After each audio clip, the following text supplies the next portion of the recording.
చేసిందంతా చేసి మళ్ళీ వచ్చి మాట్లాడతావేంటి భూమి? ఈ ఇంటికి అల్లుడంటే అరవిందే అని అనుకున్నాం. అతన్ని అల్లుడిగా రాకుండా చేసావు. మా చెల్లిని మాకు కాకుండా చేసావు. మీరు లేరనుకుంటున్నారు మాధవ.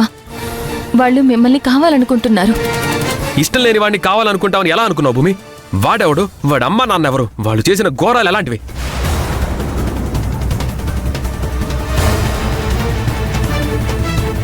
వాళ్ళ వల్ల నువ్వు ఇబ్బంది పడ్డావుగా, అవన్నీ మర్చిపోయావా? నువ్వు మర్చిపోయావేమో భూమి, నేను మర్చిపోలేదు. మేము మర్చిపోలేం కూడా. పెళ్లి చేసుకుంటే అరవింద్ చనిపోతాడు, అది ఇది అన్నావు. బానే ఉన్నాడు కదా అరవింద్.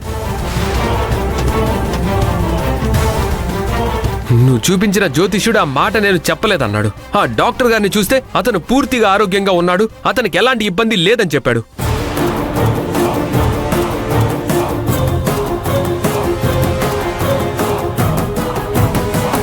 ఇన్ని అబద్ధాలు చెప్పి వాళ్ళ పెళ్లి చేశావు.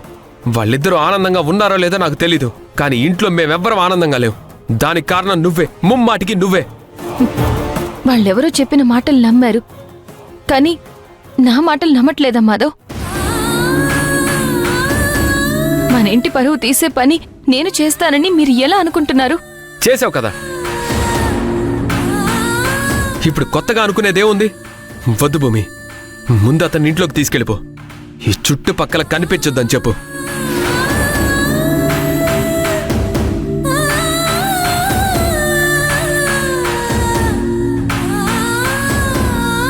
ఏంటమ్మా భూమి ఇది? ఎందుకు మా ఇంట్లో మనశ్శాంతి లేకుండా చేశావు? నువ్వు చేసిన పనికి ఎవరూ తలెత్తుకొని బయట తిరగలేక ఇంట్లోనే పడుంటున్నారు తెలుసా? ఇంటి కోడలివి, బంగారం లాంటి బిడ్డవని నెత్తిన పెట్టుకున్నందుకు ఇదా నువ్వు చేసే నిర్వాకం? అత్తయ్య, మీరు నన్ను అర్థం చేసుకున్నది ఇంతేనా? ఇంటి పరువు తీస్తానని ఎలా అనుకుంటున్నారు అత్తయ్య? అతని ఆరోగ్యం బాలేదు, ప్రమాదంలో ఉంది కాబట్టి శౌర్యాన్ని కాపాడుకోవడానికి నేను ఈ నిర్ణయం తీసుకోక తప్పలేదు. అంతేకాని నేను మిమ్మల్ని బాధ పెట్టడానికి కాదు. చాలా ఆపు భూమి.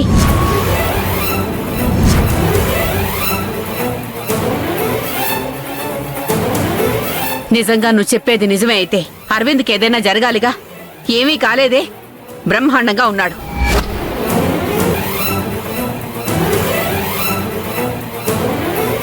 అసలు నీకేం తక్కువ చేశావని, ఏం అన్యాయం చేశావని మమ్మల్ని ఇలా వేధిస్తున్నావు?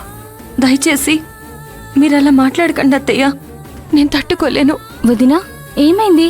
నీ జీవితం బాగుండాలి, కుటుంబం బాగుండాలి, అందరూ బాగుండాలని నేను అనుకుంటే ఈరోజు వీళ్ళందరికీ చెడ్డదాన్నైపోయాను. నేను చేసిన మంచి ఎవరికీ కనిపించట్లేదు.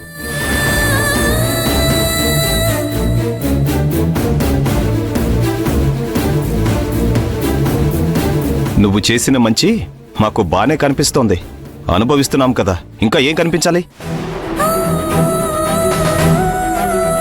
రేయ్ సిద్ధార్థ్, నా చెల్లి మెడలో తాళి కట్టావు కదా అని ఏదో ఒకరోజు నిన్ను క్షమిస్తామో, మా ఇంట్లోకి రానిస్తామో అనుకుంటున్నావేమో. అది ఎప్పటికీ జరగదు.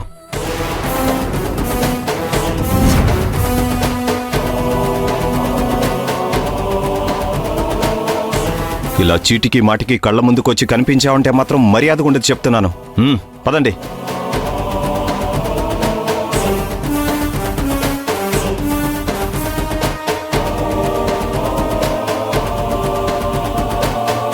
భూమి గారు,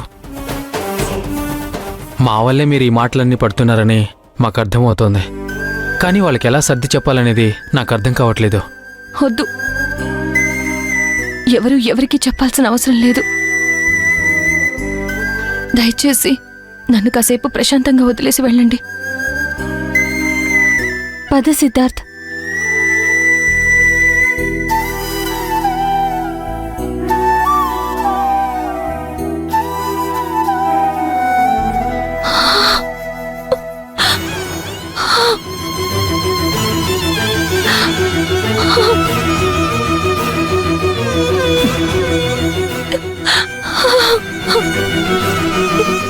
నన్నెవరూ అర్థం చేసుకోవడం లేదు.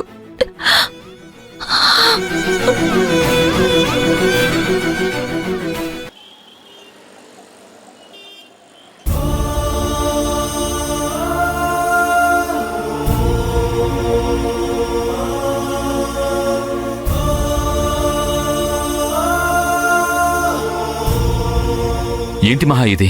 ఏమనుకుంటున్నాడు రాఘవ? తన పాటికి తను ఎవరు చెప్పినా వినడు. తనకిష్టం వచ్చినట్టు ప్రవర్తిస్తూనే ఉన్నాడు.